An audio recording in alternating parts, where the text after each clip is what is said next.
Chers pères, chers frères et sœurs, chers amis, je voudrais tout d'abord exprimer ma joie d'être ici parmi nous et d'avoir l'opportunité de parler à ce sujet qui m'est très cher, le sujet de la symphonie des arts dans la tradition orthodoxe et dans la liturgie orthodoxe.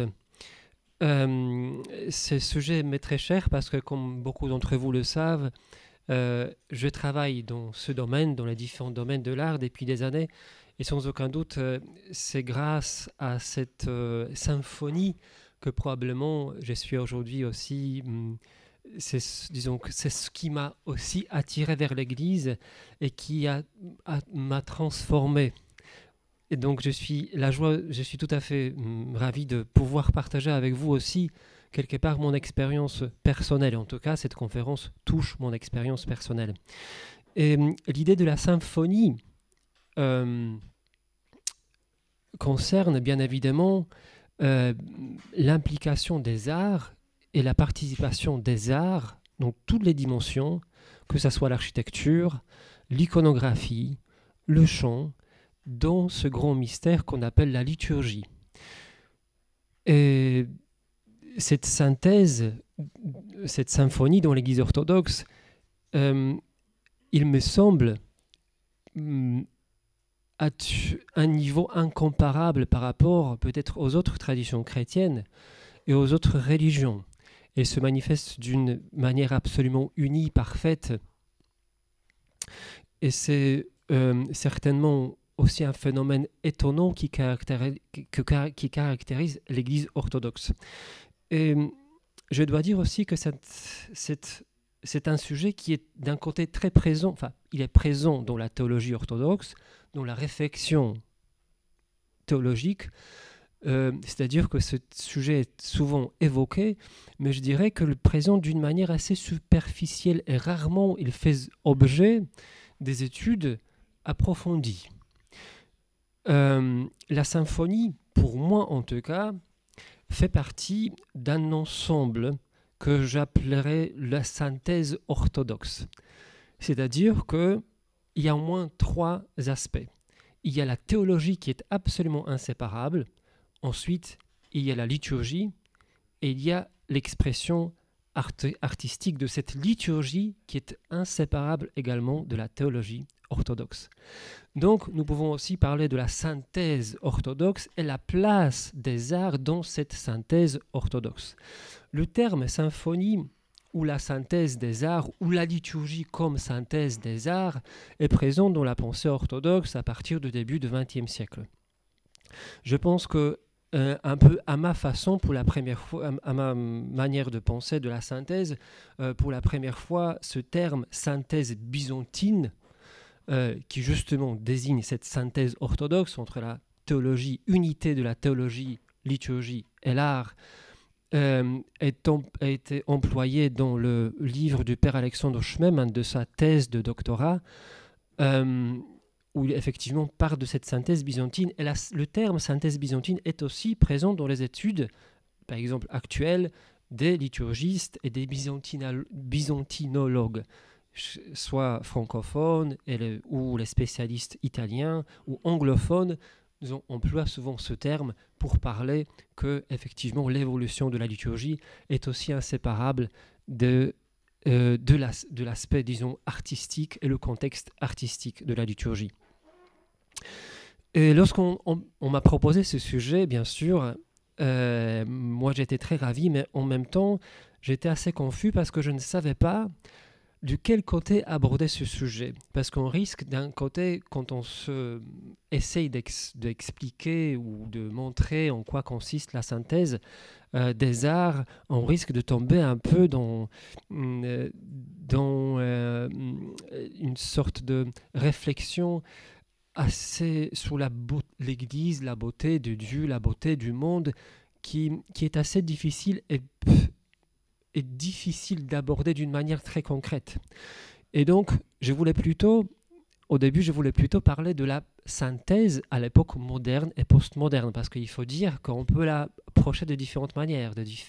Ça peut être l'évolution historique, ça peut être les origines, ça peut être aussi son apogée, ça peut être aussi la synthèse ou la symphonie à l'époque moderne, qui est aussi très complexe. Il est lié à certaines modifications, métamorphoses aussi au sein de l'Église, la réflexion théologique, la conscience, peut-être aussi la mentalité. Elle reflète, et il y a aussi des périodes où peut-être cette synthèse se dégrade. Donc il y a aussi des périodes de la décadence. C'est très intéressant parce qu'elle reste, même si la décadence est aussi générale, elle concerne d'habitude aussi toutes les dimensions et toutes les formes artistiques en même temps.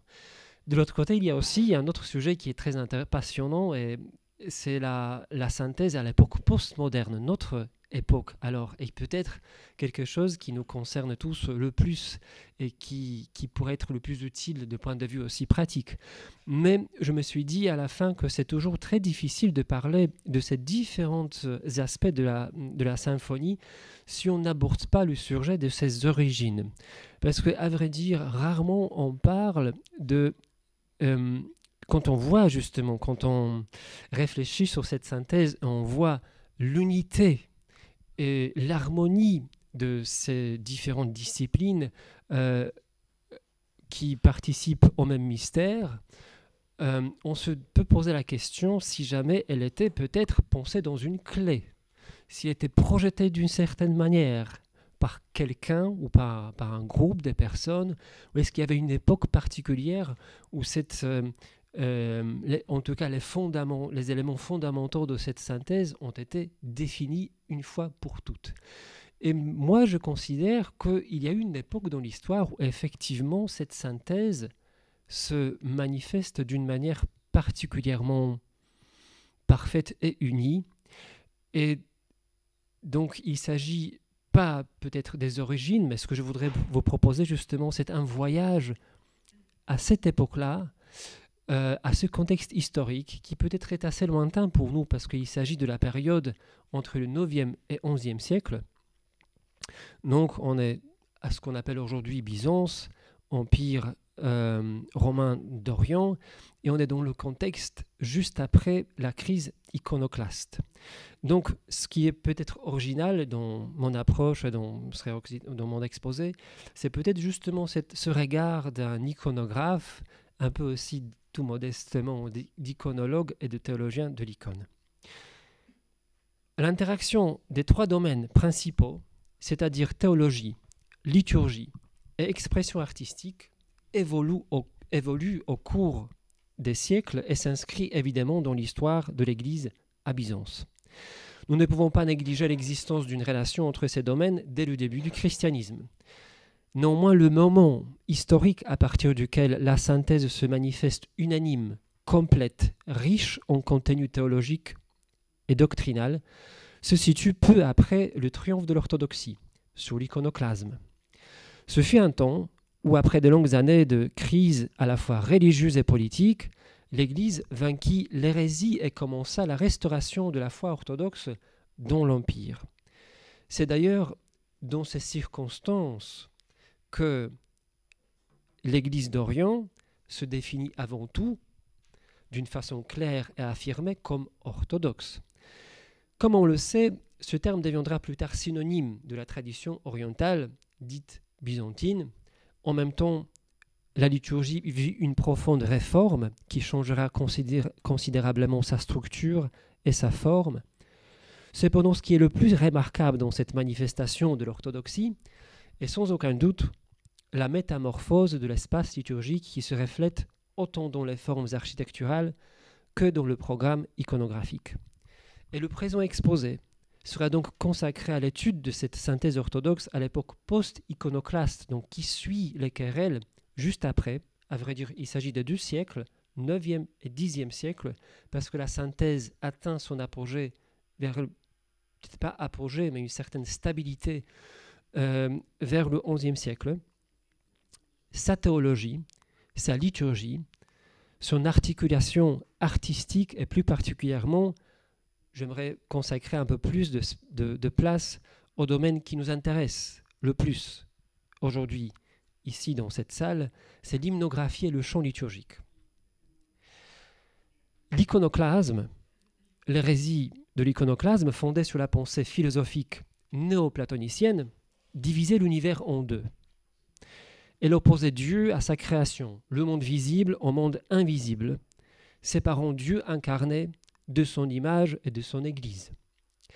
Dans l'apologie systématique de l'image élaborée dans le contexte de la lutte pour les saintes icônes, plusieurs questions méritent une attention particulière. Premièrement, la notion de la tradition écrite et non écrite. Selon les pères, iconodoules, nous ne pouvons pas exclure l'une des deux traditions sans dénaturer l'autre. L'image étant sa complémentarité demeure égale et inséparable de la parole. La lutte des orthodoxes contre la transcendance absolue de Dieu révèle le réalisme de l'incarnation et la rédemption de la création. Et c'est à travers de ce réalisme que se manifeste pleinement l'économie du salut, problème central des querelles en question.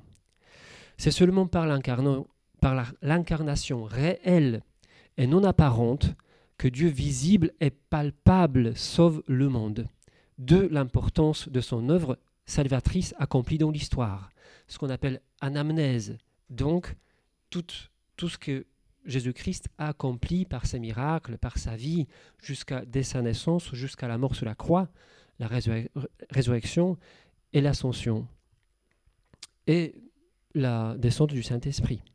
La deuxième question développée dans ce contexte théologique est le rôle des sens dans le salut de l'homme. Donc la participation aussi de la vue, les oreilles, tout le monde, toute l'anthropologie chrétienne. Vient ensuite le problème de la vraie nature du culte de la Mère de Dieu, qui a été remise en question, ainsi que des saints. Pour terminer par la question de la vision de l'invisible et de l'expérience eschatologique de l'Église qui se dévoilèrent dans la lutte contre l'hérésie. Ensemble de ces questions, étudiées et développées durant cette période, se reflétera après la victoire de l'orthodoxie dans tous les domaines de la vie de l'Église. Ainsi, les querelles iconoclastes ne concernaient pas exclusivement l'image, mais le sens même du christianisme et la dimension iconique de l'Église.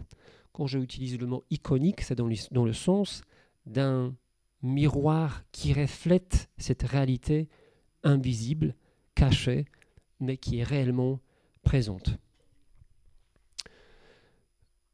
Après la longue période de crise, qui s'est manifestée dans tous les domaines de la vie de l'Église, il fallait aussi un énorme effort de toutes les forces ecclésiastiques pour restaurer la conscience orthodoxe et la vie religieuse dans l'Empire.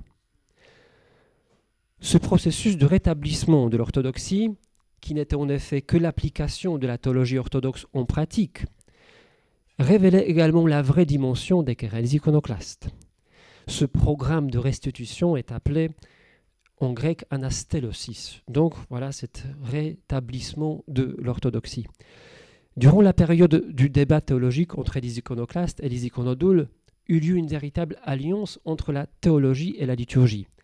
Pour la première fois et d'une manière systématique, les arguments liturgiques qui étaient employés lors des débats par les défenseurs de l'icône avaient une force d'arguments dogmatiques. À plusieurs reprises, saint Théodore le Studite ou saint Nicéphore le patriarche utilisent les arguments liturgiques contre les iconoclastes en disant très clairement que la loi de la liturgie est une loi sainte.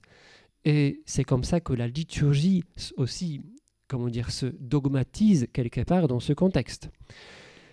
Il n'est pas étonnant que le premier domaine où se manifesta la théologie orthodoxe, après la victoire sur l'hérésie, fut la liturgie même, vie et respiration de l'Église. La réforme studite. L'histoire de la synthèse liturgique post-iconoclaste, parce qu'il y a aussi un terme, on parle de la synthèse orthodoxe ou la synthèse byzantine, mais il y a aussi une période très particulière dans l'histoire où on a vraiment, on est face à une synthèse des éléments qui existaient au début séparément, qui ont été réunis dans un seul corpus. C'est-à-dire qu'il ne faut pas non plus penser que les traditions coexistantes ne sont jamais s'influencer mutuellement. Bien sûr que ces influences existent et nous pouvons parler même de certaines synthèses avant la synthèse, mais le moment central dans l'évolution de notre liturgie, qui a marqué son caractère, son contenu, c'est justement cette période post-iconoclaste et surtout la personne de saint Théodore le Studite. En 799, l'impératrice Irène invita l'abbé Théodore et ses moines du monastère Sakoudion en Bithynie. Bithynie est une région près de Constantinople où habitée par les moines. Il y avait plusieurs monastères et c'est là-bas aussi où beaucoup de Palestiniens trouvaient aussi le refuge après des invasions des Perses et des Arabes qui avaient lieu au cours du 7e siècle. Et donc c'est un lieu aussi très important de résistance contre l'iconoclasme. Et donc saint Théodore de ce monastère, Sakoudion en Bithynie, était invité à venir à Constantinople pour relever l'ancien monastère Saint-Jean de Studios. Il faut dire aussi que l'iconoclasme était aussi une hérésie qui était propagée par les empereurs et souvent il était aussi utilisé, les empereurs iconoclastes détestaient le monachisme. C'est pour ça que les monastères ont beaucoup souffert et le monachisme a beaucoup diminué pendant cette période. Théodore s'adressait aux moines du monastère Saint-Saba, situé dans le désert de Jérusalem, pour demander leur soutien dans la lutte contre l'iconoclasme et le renouveau du monachisme à Constantinople, qui avait énormément souffert durant cette période. Et grâce à Théodore, désormais dit Studite, et les moines de Sakoudion et de Saint-Saba, apparut à Constantinople des pratiques et des coutumes liturgiques palestiniennes qui se mélangèrent avec le corpus des chants de la tradition cathédrale de Constantinople. Le monastère Studion s'inscrit dans l'histoire de Byzance tout d'abord comme un bastion inébranlable dans la lutte pour les icônes. Pendant la deuxième vague de l'iconoclasme, qui vient juste après cet événement, donc là on est à la fin du 8e siècle, mais il y avait encore une vague qui a commencé en 815 et qui se terminait par le Saint-Synode assemblé à Constantinople en 843. Et c'est aussi un lieu de renouveau monastique et liturgique. La synthèse studite est la renaissance de l'hymnographie liturgique. Le contenu théologique de la liturgie byzantine est exprimé avant tout dans son hymnographie, qui évolua considérablement au cours des siècles, sans commune mesure avec d'autres traditions liturgiques chrétiennes. La nouvelle époque, inaugurée par la conversion de l'empereur Constantin, donc au IVe siècle, ouvrira des nouvelles possibilités créatrices pour l'Église dans sa mission au sein de la culture gréco-romaine. On sait que le IVe siècle, déjà, c'était une première grande étape dans la création artistique hymnographique. Au IVe siècle apparaissent aussi le premier hymne de caractère doctrinal. En peu de temps apparaissent des poèmes à valeur dogmatique. Et dans ce sens, l'hymnographie fut considérablement marquée par l'époque encore de Justinien Ier. Donc c'est encore une grande étape. Encore, il faut absolument souligner, il faut dire aussi que le 5e siècle est de la période où la place de la prédication a diminué dans la liturgie, et certains chercheurs lient les deux faits, c'est que la prédication diminue et en même temps l'hymnographie prend de plus, disons, pédagogique, quelque part aussi dogmatique, prend de plus explicative, prend de plus en plus de place dans la liturgie. Avec le 6e siècle, et donc le temps de l'empereur Justinien, il faut bien évidemment mentionner la construction de l'église Sainte-Sophie, où le service liturgique de Constantinople, donc grâce à cette cathédrale, se para à la fois d'une splendeur rituelle et d'un développement théologique accru, et ce particulièrement en raison des controverses christologiques, et aussi par l'addition des nouvelles fêtes, introduction du credo, et de plusieurs nouveaux chants comme le Trisagion, donc Saint-Dieu, Saint-Fort, Svatý Bože, le Monogenes, Jedinorodný Sygne, le Chérubicon. Et le symbole de ce premier âge d'or de la poésie liturgique byzantine, sans aucun doute, est Saint Roman le Mélode, légendaire chantre et poète à qui l'on attribue la composition des premiers Kontakia et du premier hymne acatiste. La deuxième grande époque de créativité poétique byzantine et qui s'approche plus de notre sujet de la synthèse de l'époque post-iconoclaste, c'est l'époque du 7e siècle qui est marquée par une forte influence palestinienne, justement. Il faut dire que dans ce contexte, on va souvent évoquer deux traditions. La tradition d'Alexandrie, qui est une grande tradition liturgique et théologique aussi, et la tradition d'Antioche, qui est également une des traditions, de grands centres principales de la spiritualité, la tradition liturgique et théologique. Et la deuxième grande époque de création, donc l'époque suivante de la créativité poétique byzantine, commence au 7e siècle, est marquée d'une forte influence palestinienne. L'hymnographie palestinienne se développe avec dynamisme à partir du 4e siècle et liée aux deux courants monastiques principaux. Il y a le monachisme urbain et celui de désert. Le monachisme urbain est lié bien évidemment à la vie de Jérusalem, où de nombreux monastères ont pour mission d'accueillir de nombreux pèlerins qui viennent pour vénérer tous les lieux saints.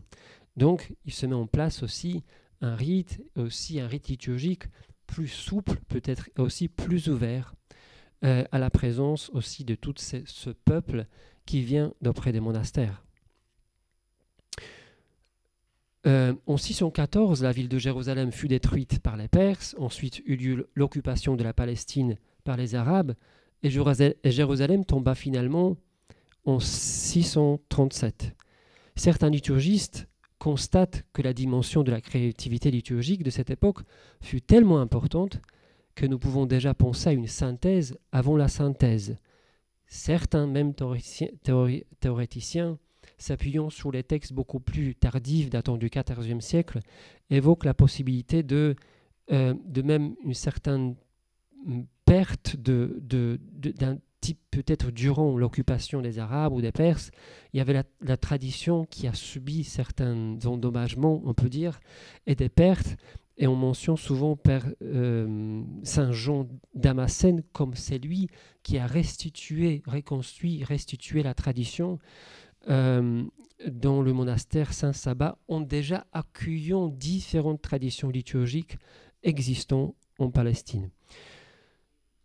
Sans aucun doute, l'élément essentiel qui a enrichi théologiquement la synthèse palestinienne fut un phénomène qui a été nommé par Miguel Arranz l'explosion de la poésie sabaïte, où l'on commence à introduire de nouvelles poésies au sein de l'Horologion.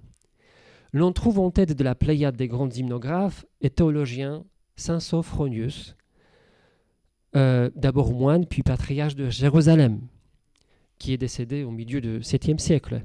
Mais la plupart d'entre eux appartiennent cependant au 8e siècle, donc on est plein dans la période des querelles iconoclastes. Il s'agit d'André de Crète, le patriarche Germain, qui était aussi de cette tradition antiochienne et palestinienne, le patriarche Germain qui est aussi un des premiers qui a subi des répressions des iconoclastes, parce qu'il était donc à Constantinople au moment où l'iconoclasme a déclenché, Saint Jean Damascène, bien évidemment, Cosma de Mayuma, et toute une longue série de Sabaïtes, Sabas, Babylas, Aristobule, Grégoire, le neveu de Saint Jean Damascène, et les deux Étienne. De leurs plumes sortent des centaines des nouveaux textes et différentes formes, canons, stichir, kondakaria, donc tropologia. Tropologia, ce sont les ensembles, les recueils des tropères qui étaient utilisés dans les monastères, principalement des cathismes et d'autres. Alexei Mstislavovitch Penkovski, donc un des grands spécialistes aussi de la liturgie byzantine et russe également, souligne qu'au 8e siècle, la poésie liturgique change considérablement de forme et de contenu. Il dit « Si les textes de l'ancien tropologion de Jérusalem avaient plutôt un caractère doxologique et suppliant, la nouvelle hymnographie se définit par son contenu dogmatico-apologétique. » Ce phénomène de l'explosion de la poésie saboïte parfois aussi est lié au fait que la prédication à l'époque de l'occupation arabe était interdite officiellement. Et peut-être intelligemment les pères de l'Église ont introduit donc toute l'explication qu'on peut donner aux différentes fêtes et événements qui sont donc fêtés et célébrés dans l'Église par l'hymnographie qui peut être toujours exécutée. Donc c'est une hypothèse qui est bien probable, mais il faut dire aussi que ce phénomène sans aucun doute a été aussi providentiel. Je pense surtout à tous ces pays orthodoxes qui, beaucoup plus tard, étant sous l'occupation ottomane pendant des siècles, ou aussi l'enseignement, ou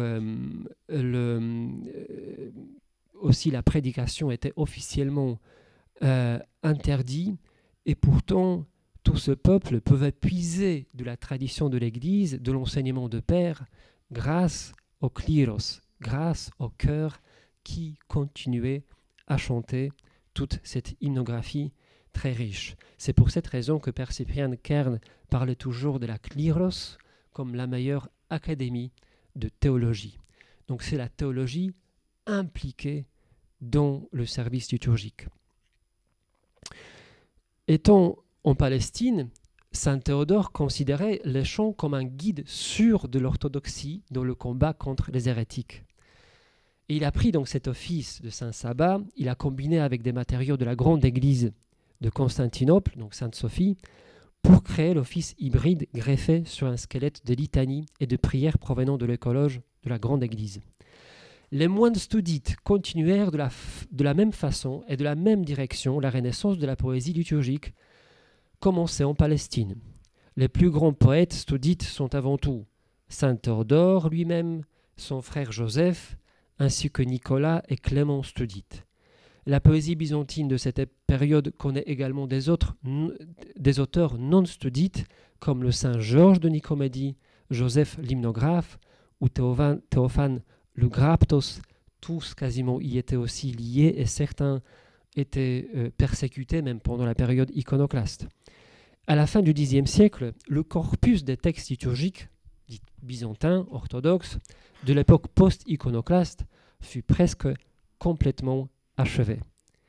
La nouvelle poésie, l'ancienne également, fut codifiée dans les anthologies byzantines postérieures des 3 cycles essentiels de la liturgie donc orthodoxe, journalier et hebdomadaire, avec Octoékos, qui a été élaboré plutôt en Palestine, donc entre le 8e et 10e siècle. C'est vers 10e siècle qui s'achève l'évolution d'Octoékos. De Carême et de Pâques, il s'agit de livres de Truodion, qui est quasiment à 100% un livre provenant de Constantinople et du monastère de Studion, qui a été rédigé entre le 9e et le 10e siècle. Des fêtes fixes de l'année liturgique, il s'agit bien sûr des Miniei, donc Méné, qui se forment entre le 8e et le 9e et le 11e siècle. Donc ce corpus des 3 livres impliqués dans l'ordre liturgique fut formulé au 9e siècle et dans le synaxaire studite, qui, comme la mentionne encore une fois Penkovski, est la base de tous les ordres liturgiques byzantins de la période post-iconoclaste. Dans cette liturgie et dans cette hymnographie, si vous voulez, il y a plusieurs aspects qui se manifestent et qui méritent d'être au moins mentionnés. Malheureusement, je n'ai pas assez de temps pour parler de tous ces aspects liturgiques et théologiques qui sont peut-être particulièrement liés aussi à la théologie iconodule. Bien évidemment, toute la théologie de l'icône et différents aspects c'est la continuation. On ne parle pas du tout d'une invention de la, par exemple, théologie des fêtes ou de la mariologie. Mais sans aucun doute, par exemple, si on parle de l'anamnèse, donc les fêtes, la place des fêtes, vu que principalement les théologiens de l'icône provenaient de cette tradition de Antioche qui était quand même s'appuyait tout souvent sur le réalisme de l'incarnation ou l'aspect historique, c'est-à-dire que cette économie de salut qui s'accomplit dans l'histoire, le Christ qui vient, qui s'incarne, qui accomplit des miracles, qui accomplit des actes qui apportent le salut, etc. Donc nous sommes dans cette vision historique à très grande importance, parce qu'en général, les iconoclastes étaient inspirés beaucoup plus c'est très généralisant ce que je dis, mais de la tradition alexandrine, qui toujours soulignait une dimension cosmique, céleste, même dans l'interprétation de la liturgie. On part toujours de cette eschatologie qui est soulignée avant tout, et il y avait parfois la tendance d'un peu désincarner Dieu et la présenter d'une manière un peu abstraite, d'une manière très éloignée de sa création. Donc, et ça, bien sûr, c'est ça aussi qui provoquait plusieurs hérésies, mais parmi d'autres aussi l'hérésie de l'iconoclasme. Et donc l'anamnèse et le développement des fêtes, même le cycle des 12 grandes fêtes se manifeste après cette période. L'iconographie des 12 grandes fêtes aussi. Bien évidemment, certaines fêtes, on trouve les représentations des fêtes principales, comme la théophanie, la nativité, la Pentecôte. Et on a déjà... Mais même ces représentations, elles sont encore en évolution. Ils atteignent sa forme quasiment déjà accomplie, on peut dire parfaite, après la période iconoclasme, vers le 11e, 12e siècle. Et ça concerne quasiment l'iconographie de toutes les fêtes. Mais bien évidemment, encore, il se rajoute toute l'hymnographie, donc, qui explique le sens des fêtes. Un autre aspect très intéressant, c'est la mariologie. Donc, j'aime pas ce terme qui n'est pas très orthodoxe. Donc, la théologie de la Mère de Dieu, une discipline qui n'a jamais été très, très développée, peut-être dans la pensée patristique, mais je pense que jusqu'à présent, la source principale de la connaissance de la Mère de Dieu et de la théologie mariale, si on peut dire ainsi, provient justement des textes liturgiques qui pour la plupart, peut-être même, ont été composés dans cette période. Il faut dire que la place de la Mère de Dieu et son rôle dans l'incarnation étaient très importants aussi dans les argumentations des iconodoules. Donc, plusieurs Saint Théodore insiste aussi à plusieurs reprises, quand il parle de Jésus-Christ, il parle aussi du fait qu'il est consubstantiel, donc il a la même nature que sa mère, et donc c'est le fait qu'il a pris l'image et absolument la nature entière de sa mère est aussi un des éléments très importants pour justifier la représentation iconographique de notre Seigneur Jésus-Christ. Hagiographie est un élément très important dans ce contexte parce que il y avait différents courants chez les iconoclastes, mais un des courants le plus radical aussi remettait en question même la vénération des saints, la vénération des reliques, même l'existence des miracles pour certains. Donc on est vraiment sur cette volonté de se couper absolument de même la présence de Dieu et son action dans le monde et dans la vie de peuple, donc de l'Église. Et donc, nous retrouvons tout d'abord au 8e et 9e siècle une véritable renaissance du genre littéraire hagiographique, donc la description des vies des saints, il y a la rédaction de nombreuses biographies déjà existantes, on y ajouta les vies des nouveaux martyrs, des nouveaux saints, et à partir du 9e siècle aussi se développe un nouveau courant d'hagiographie ascétique.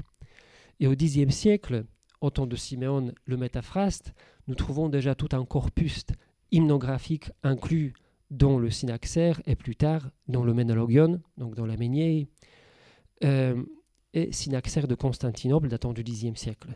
Donc encore une fois, la vie des saints, la géographie exprimée aussi dans les hymnes, mais aussi dans les textes biographiques, entre aussi dans la liturgie. Comme nous le savons, Synaxaire a été lu et lu toujours dans certains monastères jusqu'à présent pendant les services liturgiques. Chant liturgique. La pratique du chant liturgique, du chant chrétien, a deux sources principales. C'est le chant synagogal et antique gréco-romaine. La spécificité du chant chrétien qui se distingue de la musique de ce monde, c'est le terme qui est employé par l'appel père du IVe siècle, justement est déjà mentionné à cette époque. De la même époque proviennent plusieurs récits patristiques qui comparent le chant des fidèles à celui des anges. Saint Jean Chrysostome, Basile le Grand, Grégoire de Nazianze, Augustin d'Hippone indiquent aussi l'aspect spirituel du chant chrétien qui demande une discipline particulière de l'esprit et de l'âme. Mais la théologie du chant liturgique, sur la base de la doxologie incessante des êtres incorporels, donc des anges, ne se développera qu'à une époque ultérieure. La construction de la cathédrale Sainte-Sophie, le développement du rite, l'introduction de nouveaux textes, ainsi que la participation de l'empereur à la cour et de la cour impériale à la liturgie, provoquèrent une immense progression au niveau du chant qui devait accompagner tous ces événements. À cette époque, le rite et aussi le chant développent leur caractère solennel et festif. Cela a été à l'origine de la nouvelle perception aussi de la liturgie, comme célébration divine, manifestation du royaume de Dieu et de l'empereur des empereurs, le Seigneur Jésus-Christ, parmi son peuple. L'office prit la forme d'un drame liturgique, il devint un miroir de la liturgie céleste, ou plus précisément l'espace de rencontre de toute la création des êtres célestes et terrestres, du monde visible et invisible, dont la gloire de Dieu créateur. À partir du VIe siècle, le chant liturgique perçoit la typologie qui va définir la ligne de son développement. Grâce aux mystagogies, donc les commentaires liturgiques de cette époque. Il s'agit des commentaires de pères de l'Église qui expliquent aussi bien l'architecture ou même l'action liturgique, certains gestes, certains symboles et tous les éléments qui participent et qui prennent part à ce mystère qui est célébré pendant la liturgie. Le premier qui traite la musique dans le contexte d'une vision liturgique est le Pseudodénie l'Aréopagite, et dans ses traités mystiques intitulés Hiérarchie céleste et hiérarchie ecclésiastique, dans ses écrits, le Pseudodénie décrit les hymnes et les chants exécutés dans l'Église par les hommes comme l'écho du chant céleste des anges. Et ce chant est accessible à l'intuition spirituelle du chantre ecclésiastique qui le transmet avec sa voix par laquelle il élève les fidèles à un plus haut degré de connaissance spirituelle. L'union verticale de l'âme avec Dieu engendre une communion horizontale entre les fidèles. Et cette union fraternelle évoque plus spécialement certains rites, mais également les chants qui nous accordent avec les réalités divines, avec nous-mêmes et les autres. Nous pouvons trouver aussi la même idée, peut-être aussi développée d'une différente manière, chez saint Maxime le Confesseur, dans son commentaire liturgique appelé justement mystagogie, rédigé un siècle plus tard. En effet, la typologie angélique du chant chrétien possède des origines beaucoup plus anciennes que l'époque byzantine ou l'époque chrétienne. Elle remonte au temps biblique, avant la naissance de Jésus-Christ. À la base de la conception vétérotestamentaire, le chant angélique est une image du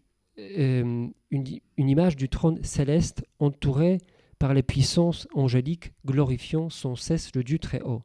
Dans la Bible, il existe deux passages particuliers où le chant angélique est reçu par les prophètes dans une vision théophanique. C'est très important parce que le chant accompagne la vision. Lorsque Dieu se manifeste aux yeux des hommes, les hommes entendent aussi la voix des anges, des séraphins et des chérubins qui chantent sa gloire sans cesse. Et le premier était Isaïe, qui vit le Seigneur dans le temple, entouré des séraphins, au cisel chantant le Sanctus, Saint, Saint, Saint est le Seigneur le Tout-Puissant. Sa gloire remplit toute la terre. Ce qui est intéressant, c'est que lors de cette vision, le prophète réalisa qu'il était indigne de proclamer la vérité de Dieu. Afin de purifier ses lèvres, l'un des séraphins voila vers lui, tenant à la main une pierre ardente. Qu'il avait prise sur l'autel avec des pincettes, puis il l'effluera sa bouche tout en proclamant « Ceci a touché tes lèvres, ton iniquité est enlevée ». Et à partir de cet instant, le Seigneur envoie Isaïe transmettre son message à son peuple d'Israël. Chez un autre prophète, Ézéchiel, nous trouvons aussi une vision semblable. Et pendant cette vision, Dieu étendit sa main, étendit un rouleau à Ézéchiel. Avant lui ordonné, fils d'homme, mange-le, mange ce rouleau, ensuite tu iras parler à la maison d'Israël. Puis, soulevé par l'esprit du Seigneur, le prophète s'étonna d'entendre le bruit d'un grand tumulte accompagné de cette clameur, béni soit en son lieu la gloire de Dieu. Donc il y a toujours cet ensemble de plusieurs éléments. Il y a la manifestation divine, il y a une certaine vision de l'invisible, il y a le prophète qui s'approche de ce mystère, qui est purifié avant de proclamer le message de Dieu. Et cette image que nous trouvons chez Ézéchiel, cette image de quelqu'un, d'un prophète élu par Dieu qui était purifié et qui même mange un rouleau avant de proclamer la parole de Dieu, on le retrouve aussi dans certains récits comme une métaphore, dans certains récits hagiographiques. Je pense notamment à la vie de saint Roman le Mélode. D'ailleurs, pour la première fois, il est mentionné comme saint à l'époque post-iconoclaste. Je crois que son office pour la première fois apparaît dans l'Héménée de Basile, datant du Xe siècle, et sans aucun doute aussi à cette période post-iconoclaste, le chant et le chantre occupent une place très particulière et privilégiée aussi au sein de la communauté. Saint Romain le Mélode vit en songe durant son sommeil la mère de Dieu qui lui demandait de manger un rouleau également. Et le lendemain, le jour de la nativité du Christ, il est entré dans l'église et chanta le kondakion de la fête devant toute l'assemblée. Donc le même motif est présent aussi dans l'Apocalypse de Jean, où Jean également mange un rouleau avant d'écrire la vision qu'il a reçue de Dieu. Donc, c'est sans aucun doute très significatif et important donc, de cet aspect, disons, état spirituel de celui qui participe par son chant, par sa voix, à la liturgie, parce que quelque part, aussi bien que l'iconographe, les chefs de chœur, encore plus, mais aussi des chanteurs, comme tous ceux qui sont responsables du service liturgique, ont justement cette responsabilité de la direction spirituelle. C'est eux qui ont ce contrôle sur les émotions, l'état de l'âme et de l'esprit de tous les participants. Donc eux, par le choix du répertoire, ils peuvent complètement éloigner et quelque part tromper les participants, n'est-ce pas? Et ils peuvent complètement agir dans le sens inverse à la place de les approcher de ce mystère, de les éloigner, et donc empêcher de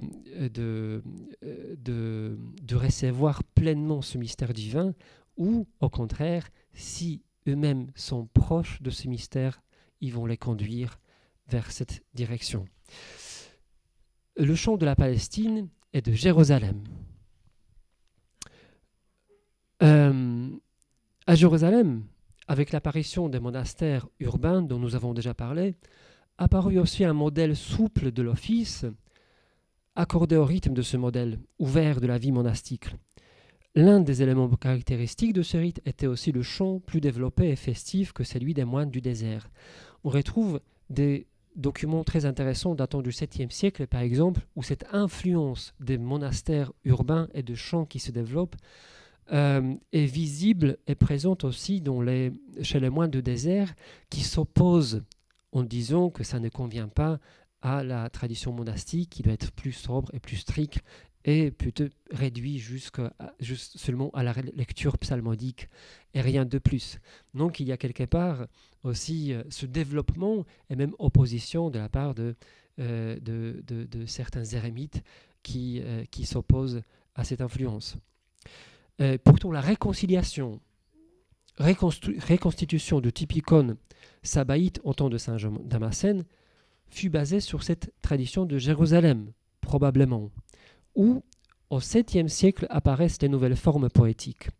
Et dans le Tropologion de Jérusalem, l'on rencontre pour la première fois les indications pour l'exécution de tel ou tel chant selon les systèmes des 8 tons. Et malgré le manque de sources, nous pouvons supposer l'évolution dynamique des formes musicales dans cette région qui coïncide avec la renaissance de l'hymnographie sabaïte. C'est presque évident pour la raison qui est la suivante, c'est que le chant, disons, traditionnel, je ne sais pas, byzantin, médiéval, tout en général, aussi bien russe ou grec ou même occidental, est basé sur la parole en principe. C'est-à-dire que dans le chant grec, on le voit précisément que la musique, c'est la parole qui est chantée. C'est pour ça que dans la tradition russe, on va plutôt parler des raspievchiki que des compositeurs, n'est-ce pas? Les compositeurs, c'est plutôt dans les temps modernes. Avant, il y avait les raspievchiki, donc qui donnaient la dimension musicale, mélodique au texte en développant justement mais à partir de la parole, ce qui est très important. Donc, ce n'est pas une musique un peu abstraite à laquelle on va accorder ou adapter les paroles, mais plutôt l'inverse. Saint Théodore, qui fut le témoin de la Renaissance sabaïte, considérait les chants comme un guide sûr de l'orthodoxie et dans le combat contre les hérétiques. Ainsi, il transmit au rite stodite tout l'héritage hagiographique et musical palestinien. Saint Théodore, dans ses écrits d'ailleurs, dans ses lettres, dans ses catéchèses, insistait sur l'importance des hymnes, des chants de la vie des moines, et sur qualité, il y a des lettres qui sont remarquables absolument, où il insiste sur la qualité de chant. Il parle du fait que, par exemple, hier soir, je me suis remonté contre vous à cause de l'exécution négligente des psaumes dans l'église, sachiez que, etc. Donc, c'est très intéressant aussi de voir comment il place aussi le chant, la psalmodie en général, dans le rite monastique, dans son monastère. Et donc, il est conscient aussi de certaines normes et les règles, et qu'il dit qu'il ne faut pas que ça soit juste un hasard qui soit effectué au hasard et confusément. La condition la plus marquante du chant qui se révèle par la réforme studite est sans aucun doute sa fonction spécifique incluse dans un système liturgique, réglé par les 2 livres, le Synaxaire studite et les chapitres studites de la célébration. Et vers la fin du 1er millénaire, la liturgie byzantine possède déjà une structure riche et variée. Elle se compose des cycles journaliers, hebdomadaires, annuels, des périodes de carême, des petites, moyennes et grandes fêtes, et tous ces moments avaient leur propre mélodie. De même, l'on peut découvrir dans la poésie ecclésiastique studite des propos pédagogiques aussi, ou doctrinaux, destinés aux moines ou à tous ceux qui utilisent ces textes. L'on remarque l'évolution considérable de la notation musicale pneumatique entre le 9e et 11e siècle et l'apparition des 2 nouveaux livres liturgiques musicaux qui appartenaient aux 2 différents styles, Psaltikon, le livre du pré-chantre, le Protopsaltes, et Asmatikon, livre du chœur. Les recherches concernant les manuscrits de cette époque ont prouvé que, hormis la tradition monastique suivant l'iconoclasme, subsistaient primitivement aussi les restes des mélodies communautaires anciennes. Nous pouvons donc supposer qu'il y a eu lieu, après cette longue période de crise, qui a visiblement aussi, parce que nous le savons, il y a certaines traces qui disent que les iconoclastes aussi composaient leur propre hymne ou même changer le programme iconographique des églises, qui est tout à fait évident. Donc visiblement, toute la culture chrétienne a subi certains, peut-être pas changements, mais certainement il y avait des choses qui ont été dénaturées et déformées. Donc c'était très important à cette époque post-iconoclaste de restituer cette tradition, et en même temps on a ce phénomène de assembler différents éléments qui, donc comme je l'ai dit en début, coexistaient en début, et il s'agit aussi de la tradition par exemple monastique avec la tradition de la cathédrale et aussi peut-être la tradition des paroisses qui s'unissent dans un seul modèle, une seule synthèse. De cette façon s'est élaborée la multifonctionnalité du chant et de la psalmodie. Elle revêt une forme qui peut être solennelle, festive, sobre, suppliante, dogmatique, pratique ou contemplative, incarnée dans un seul corpus liturgique. Et dans les différentes circonstances liturgiques, même le même texte peut être lu ou chanté de différentes façons, qui dans les rubriques est traité selon le degré d'importance de la fête. Ainsi, le choix de l'exécution musicale a son propre rôle dans la mystagogie liturgique, c'est-à-dire mystagogie comme une certaine introduction, initiation au mystère. Et sa fonction dépasse le caractère purement pratique et fonctionnel. C'est-à-dire que le chant ne sert pas juste, vous savez, pour remplir un peu le temps vide lorsque le prêtre est occupé, donc il faut chanter un certain... Non, il y a des chants qui peuvent on peut accorder plus de temps et plus d'espace, tout simplement parce qu'ils sont importants. La tradition byzantine élabore son propre système musical en usage dans la liturgie qui se compose de 3 catégories principales aux structures différentes. Il s'agit du chant irmologique, irmologiczeskie pienie, qui est bref ou vif, qui présuppose l'exécution du texte selon le principe syllabique. Une note, une syllabe. Ensuite, le chant plus élaboré, donc stichirariczeskie pienie, alternativement long vif, moins syllabique, et encore une catégorie des chants encore plus longs et plus contemplatifs, on peut dire, c'est papadiczeskie pienie, et tout cela, bien évidemment, concerne non seulement la tradition grecque, mais aussi la tradition médiévale russe. On peut répartir toutes ces différentes chants selon ces 3 catégories. Et selon ce système, l'importance du texte chanté ou l'action liturgique du prêtre, le caractère et le contenu de la fête donnée déterminent la longueur, la majesté du chant qui les accompagne. Architecture. Durant l'époque post-iconoclaste, la doctrine et toute la tradition théologique orthodoxe a été liturgisée et codifiée dans le rite. Et ce rite devint ainsi la matrice qui scella toutes les autres disciplines de la vie ecclésiale. Et sur la base de cette matrice naquit l'espace liturgique qui est dernière strate de la synthèse byzantine, synthèse orthodoxe tout court, je le préfère. Il ne sera pas qu'une manifestation de la théologie et de l'expression liturgique orthodoxe à travers les formes et les images. Et en tout premier lieu, l'on trouve la nouvelle architecture des églises, à croix inscrite, Kristova kupolny chram, ce qu'on appelle. Donc, il s'agit des églises en forme de cube, avec coupole, érigée sur plan carré et cruciforme, souvent. Et ce type d'architecture réunit plusieurs courants et tendances, créant un seul espace, lumineux et équilibré. Il en résulte que les églises de l'époque post-iconoclaste ne contiennent plus ni atrium, ni entrée monumentale comme à l'époque précédente, parce qu'il il faut dire qu'avant l'époque iconoclaste, les églises, principalement, c'était des fondations soit des empereurs, des dignitaires ou des évêques.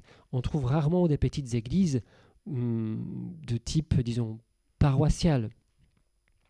Et cette église qui deviendra plus juste après cette époque, on peut dire universelle, et qui répondra dans tout l'Empire, et même au-delà, avec la conversion aussi des nouveaux peuples, notamment la Russie, il est lié aussi à ce contexte du monachisme, et encore plus du monachisme urbain, parce qu'après l'iconoclasme, on a ce développement du monachisme, et aussi implantation des monastères dans des villes, ce qu'on appelle des métorias, qui est un phénomène plutôt nouveau, donc des petits monastères dans des villes où ils sont aussi, les monastères, on peut dire aussi, ils ont une certaine vie paroissiale qui sont proches aussi du peuple. Il en résulte que les églises de l'époque post-iconoclaste, l'intérieur est trop petit pour renfermer des galeries, un bon monumental, un solea, un centronon. Donc, dans l'abside, il y avait des sièges élevés. Et donc, cette architecture destinée à l'office monastique ou paroissial, les éléments constitutifs propres à l'architecture de l'époque soit diminuent, soit, n'ayant plus d'usage, disparaissent complètement. Les églises devenues plus petites, la liturgie prend également un caractère plus intime. Les splendeurs des rites stationnaux urbains et des basiliques de la basse antiquité destinés à un espace liturgique embrassant la cité se déroulent désormais dans une scène largement réduite. Et selon l'hypothèse la plus probable, cette architecture, c'est très intéressant, fut conçue en Bithynie au 8e siècle. Bien qu'elle a des origines probablement arméniennes, on retrouve des vestiges des églises de Bithynie, donc c'est l'endroit où Théodore Stodite a commencé sa vie de moine, et d'autres moines aussi plus tard de Studion, mais non seulement, c'était vraiment le centre le plus important de la spiritualité monastique à Byzance de cette époque. Et c'est en Bithynie au 8e siècle qu'on retrouve ces églises, et dans une des lettres, d'ailleurs Saint Théodore Stodite aussi décrit la peinture, le programme iconographique. Ce qui est très intéressant, on voit qu'il y a eu déjà à cette époque un nouveau, peut-être aussi, programme conçu spécialement pour ces églises. Et donc ce type d'église, avec sa signification symbolique, cosmique, parce qu'il y a cette dimension cosmique, c'est il y a une coupole, et en même temps s'inscrit, et en même temps il y a la dimension eschatologique marquée par la présence d'absides et d'autres formes architecturales. On peut dire que c'est un mariage entre justement ces deux traditions, un mariage parfait et équilibré entre la tradition alexandrine et antiochienne. Donc il y a cette historicité, la réalité de l'incarnation, et aussi cet aspect cosmique et eschatologique qui sont réunis. Nous n'avons pas malheureusement des églises datant de nous ne pouvons pas examiner les fresques ou les mosaïques de cette époque. On a des fresques, des peintures réalisées plutôt à cette époque par les orientaux ailleurs, c'est-à-dire en dehors de l'Empire, à Rome, en Italie, même en Géorgie. Donc ce sont plutôt ceux qui ont émigré durant la crise iconoclaste, mais on a des homélies qui sont très très très complètes et qui parlent de ce programme. Par exemple, nous avons 3 homélies de Saint Léon le Sage, l'empereur, datant aussi du 9e siècle, 10e siècle, ce qui est aussi une source qui est très importante pour nous. Nous savons que cette iconographie de cette époque on peut dire, trouve une certaine expression parfaite plutôt vers le XIe siècle, et on le trouve aussi bien à Byzance qu'en Russie à cette époque. Et donc, l'iconographie aussi se purifie de tous les éléments encore provenant de l'Antiquité, vous savez, comme des éléments de paysage, les ornements, même la manière de représenter, même le style. André Grabar, un des très grands historiens de l'art byzantin, parle même du style pneumatologique qui change, c'est-à-dire qui s'exprime dans la manière de représenter même les personnages d'une manière un peu plus, on peut dire, spiritualisante, n'est-ce pas? Et c'est justement cette époque. Donc il y a une véritable purification de l'iconographie et du sujet, bien évidemment, et l'apparition, le sujet principal est l'apparition de Dieu parmi ces saints manifestés dans l'histoire sainte, parce qu'on a développement des cycles historiques, et célébrés dans la liturgie. Donc il s'agit de vision historique, cosmique et eschatologique à la fois. Il faut aussi mentionner que nous avons parlé des mystagogies, donc des commentaires liturgiques. Donc il s'agit d'un genre littéraire, mystagogie, bien que un de ces commentaires porte le nom justement mystagogie. Il s'agit de mystagogie de Saint Maxime le Confesseur. Mais les deux que j'ai déjà mentionnés, ce ne sont pas les seuls, parce qu'on a aussi des mystagogies de la tradition antiochienne. Par exemple, Théodore de Monsouepst du IVe siècle, il n'est pas seul aussi à écrire les commentaires de la liturgie pour permettre à voir des choses d'une certaine manière, ce qui se passe dans la liturgie. Mais les deux que je mentionnais, c'est-à-dire Saint Denis l'Areopagite et Saint Maxime le Confesseur, les deux auteurs, ils sont racines de la tradition plutôt alexandrine que antiochienne. Et à cette époque post-iconoclaste, nous avons un autre témoignage, un autre commentaire de Saint Germain, qui était déjà mentionné, le patriarche, lui aussi théologien de l'icône. Et Saint Germain est auteur d'un commentaire qui s'appelle Historia Ecclesiastica, donc l'histoire ecclésiastique. Et dans ce commentaire, on retrouve justement encore une fois cet équilibre entre les deux traditions. On insiste beaucoup plus sur l'aspect, la vénération des saints, sur d'autres aspects qui ont trouvé l'expression aussi dans l'iconographie. Donc c'est aussi une mystagogie qui a été conçue dans ce contexte et qui convient d'une manière absolument parfaite aussi, s'accorde d'une manière parfaite avec tout l'espace liturgique et aussi tout le contenu de la synthèse liturgique dont nous avons parlé tout à l'heure. Conclusion. Un tel parcours historique, théologique, liturgique et artistique nous amène à la conclusion finale de cet exposé sur la symphonie des arts, inséparable de la synthèse orthodoxe de l'époque post-iconoclaste. Nous souhaitons encore une fois souligner le fait que la synthèse n'est pas un phénomène complètement nouveau. Nous voulions en permanence attirer l'attention sur la relation intime qui existait entre tous ces domaines particuliers dès le début du christianisme. Et chaque domaine, selon sa propre spécificité et fonction ecclésiale, confesse le même mystère. Il est impossible de juger ou de donner plus d'importance d'une forme d'expression à une autre. Dans la synthèse, qui peut être appréhendée comme un organisme intégral, tous ces éléments se complètent. Il faut considérer inconsidérablement comme moteur et principe de la synthèse l'affirmation et l'expression de l'orthodoxie. C'est-à-dire que c'est toujours l'aspect doctrinal qui est le moteur. C'est toujours cette volonté d'exprimer la vérité dogmatique de l'Église qui permet à l'art de l'Église de se développer.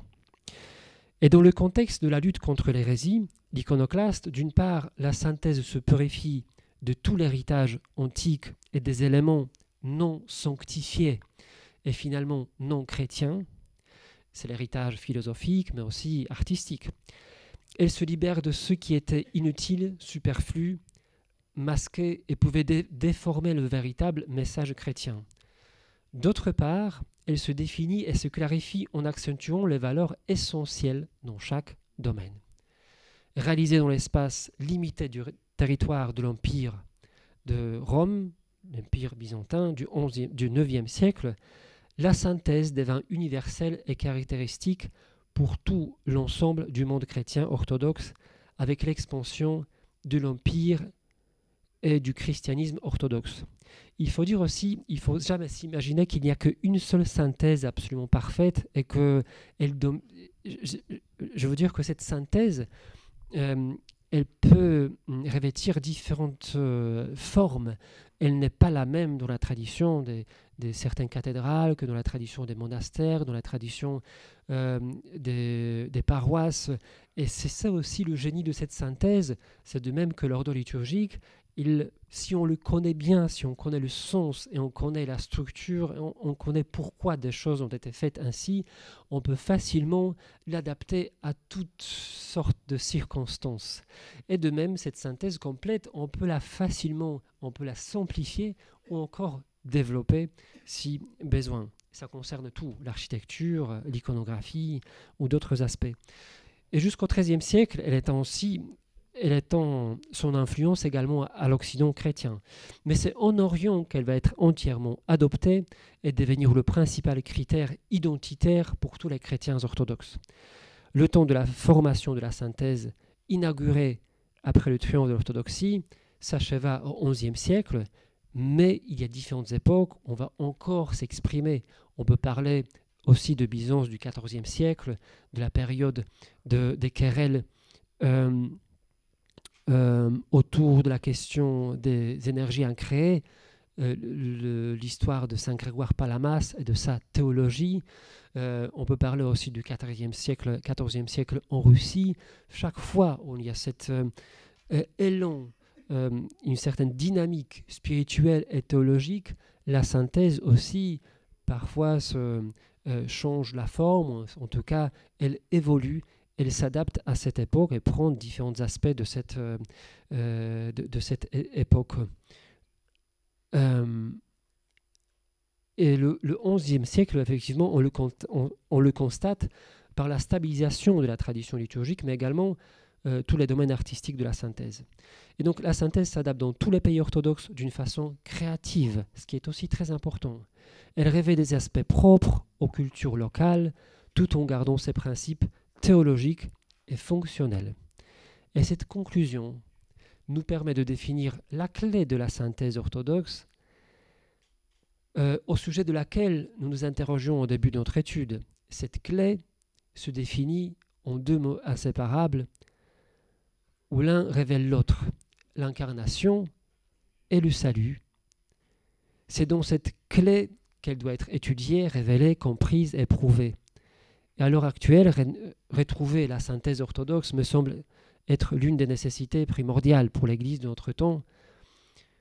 Il ne s'agit pas évidemment d'un retour à l'idéal du passé ou d'une simple reconstruction archéologique de la synthèse telle qu'elle était à Byzance, en Russie, 11e, 14e ou 15e siècle.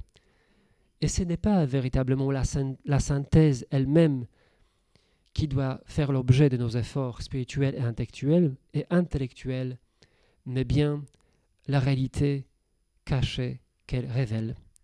Je vous remercie pour votre attention.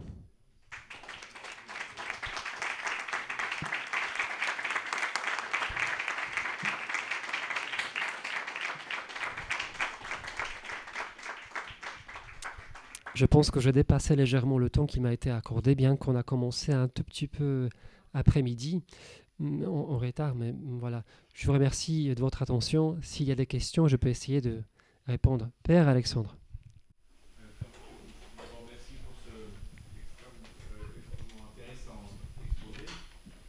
Je voulais te demander au sujet de l'architecture un peu cubique des églises que tu as décrites.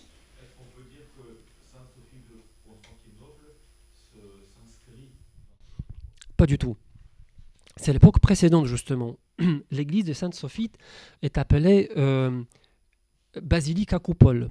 C'est-à-dire que c'est déjà en Orient, on essaye assez tôt, dès le IVe siècle, 4e, 5e siècle, il y a des premières églises. On essaye, d'un côté, donc on a héritier de cette culture, on peut dire, romaine, de Rome, où les basiliques sont des églises principales. Et jusqu'à aujourd'hui, les basiliques, vous savez, ces églises allongées, avec un toit qui est tout à fait plat, l'abside qui est assez éloignée, on peut dire, de peuple. Il y a cette dimension, d'ailleurs aussi antiochienne probablement, qui est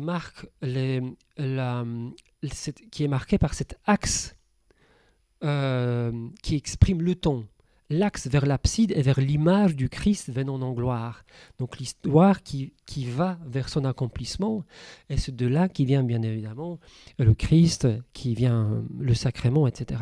Donc il y a complètement une autre conception. Et en Orient, dès le début, déjà, par exemple, le monastère Studion, il a été fondé au 5e siècle. L'église de Saint-Jean, de ce monastère, qui a été construite au 5e siècle, c'est une basilique, mais déjà orientale. Elle a un plan un peu plus carré. Donc on voit qu'il y a cette recherche de s'approcher de l'autel, de créer un espace plus large autour de l'autel plutôt que cet espace des basiliques. Mais Sainte-Sophie, c'est une basilique qui est quand même à cette forme allongée, à laquelle on ajoute la coupole. Donc c'est la basilique à coupole. Ces églises dont je parlais, c'est plutôt ces formes vraiment cubiques, c'est-à-dire il y a la croix, mais la croix avec des branches qui, disons, égales, est quasiment un carré, et juste l'abside qui est un tout petit peu... C'est un peu comme notre église, vous voyez, c'est aussi... il est sur le plan d'une croix, et ils sont beaucoup plus petites, beaucoup plus compactes, on peut dire. Et ce sont toutes ces églises. Mais par contre, déjà les églises en Russie, même Sainte-Sophie de Kiev, c'est déjà cette église post-iconoclaste plutôt que l'église de Sainte-Sophie. Et Sainte-Sophie, justement, elle a été conçue un peu par l'ajout de cette coupole aussi, plus dans la conception alexandrine, de former comment dire, l'Église comme reflet de tout l'univers, toute la création, surmontée d'une coupole, une union du monde visible, invisible, etc. etc. C'est d'ailleurs dans les manuscrits du XVIe siècle, il y en a plus, il y a surtout un d'un certain Nicodème. Il y a un manuscrit qui s'appelle la topographie chrétienne, et dans ce manuscrit, on a des dessins qui représentent le monde entier, mais selon les récits bibliques, les fleuves, les montagnes, etc., etc. Et il est représenté justement quasiment comme Sainte-Sophie, c'est-à-dire que comme un aquarium, comme ça, avec un toit qui est comme ça en demi-cercle. Et on voit même sur les dessins ce monde invisible avec le Christ dans un médaillon. Et puis il y a toute cette vision du monde aussi un peu hiérarchique. L'homme qui monte dans cette étape par étape, comme sur une échelle, vers ce monde intelligible des anges et des saints.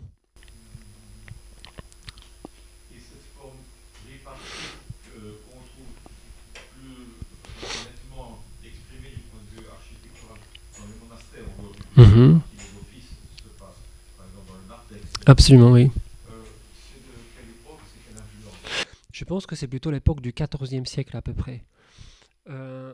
C'est plutôt à cette époque qu'effectivement on trouve des narthex qui sont très très vastes, justement parce qu'il y a une partie des offices qui se passe dans cette partie de l'église.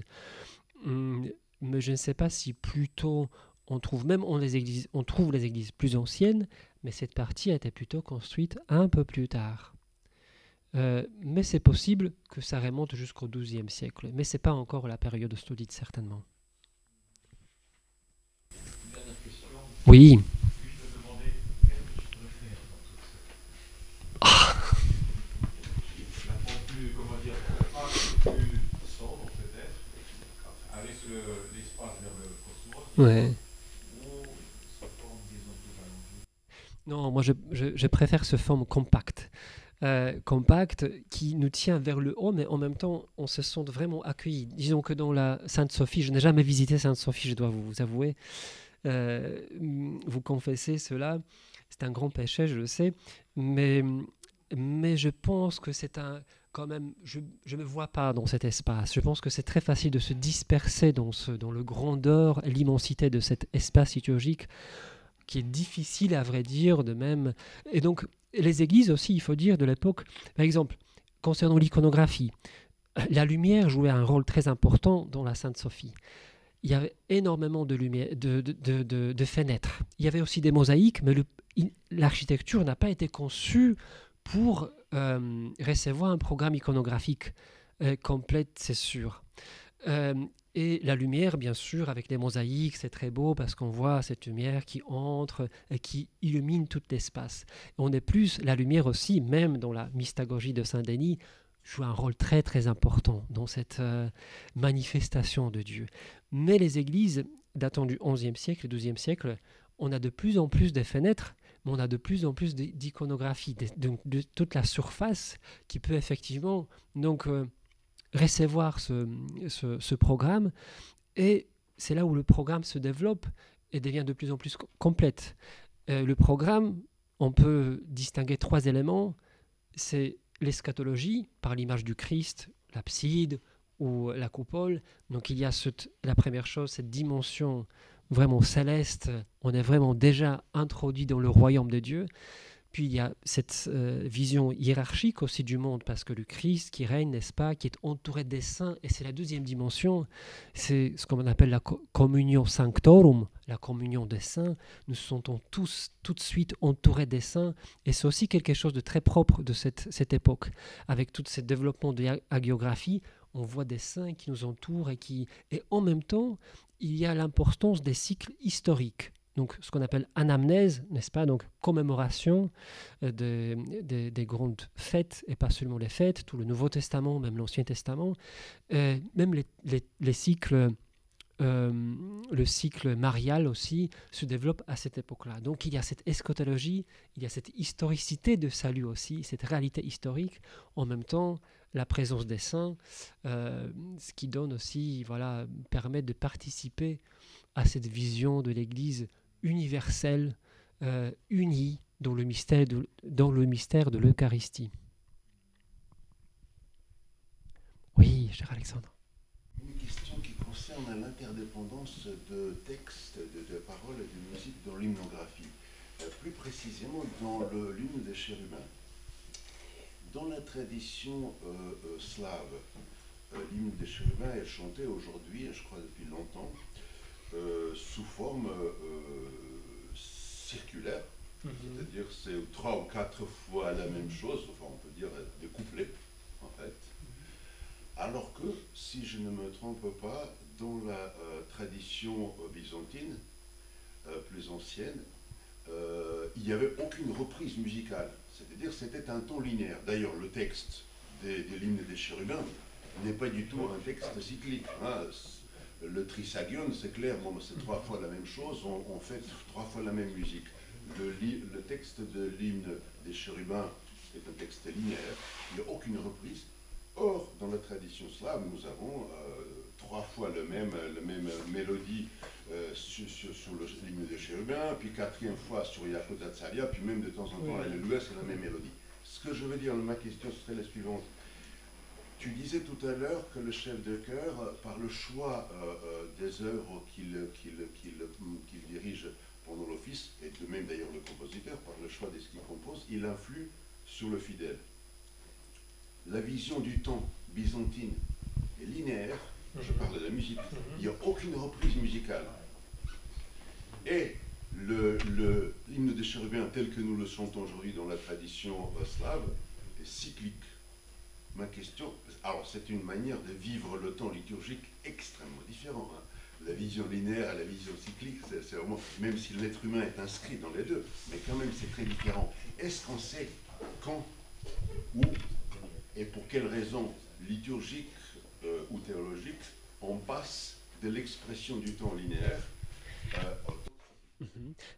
Moi je pense personnellement qu'il s'agit aussi des différentes traditions, parce que vous savez, dans la tradition même monastique, mais dans des grands monastères, on ne va pas chanter de la même manière que dans des petits prieurés et des skythes où il y a 2-3 moines qui, par exemple, font la prière quotidienne, ou dans une paroisse où il n'y a pas vraiment des moyens, où il y a des gens qui peut-être ne sont pas très doués pour la musique, qui n'ont pas la capacité de lire.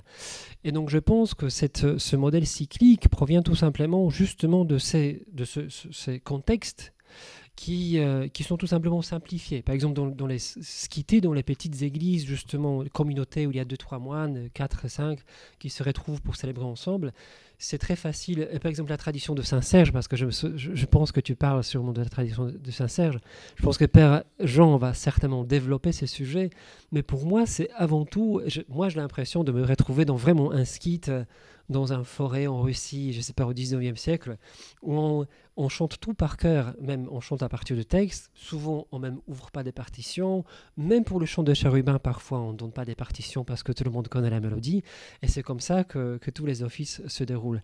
Donc c'est une manière certainement simplifiée, je pense, tout à fait pratique. Je ne sais pas, je ne pense pas qu'il y a une idée aussi théologique ou philosophique derrière cette manière d'exécuter le chant. Ouais, moi je pense que oui. Mhm. Ouais. Peut-être Père Jean, vous voudrez ajouter quelque chose? Dans la tradition russe, c'est arrivé fin du XVIIe, début du XVIIIe siècle. Avant Waltniansky. Avant Waltniansky, c'est l'influence quand on a eu des compositeurs qui se sont mis à écrire de la musique liturgique.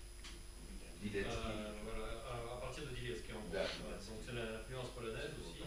Et là, on a divisé, parce qu'on a fait des œuvres musicales, on a fait de la musique et non pas du chant liturgique. Et c'est ça qui a simplement, on a divisé en trois la première phrase, disons la première partie de l'hymne de Chérubin. Et après, ça a continué jusqu'à la fin du XIXe siècle, où le premier qui a modifié un peu ça, c'est Chisnakov, qui lui a divisé la première partie en deux, et non pas en trois phrases. D'accord. Déjà. Voilà. Mais si on prend l'hymne des chérubins du Znamen de Raspiev, donc du élève, linéaire, ils ne disent pas.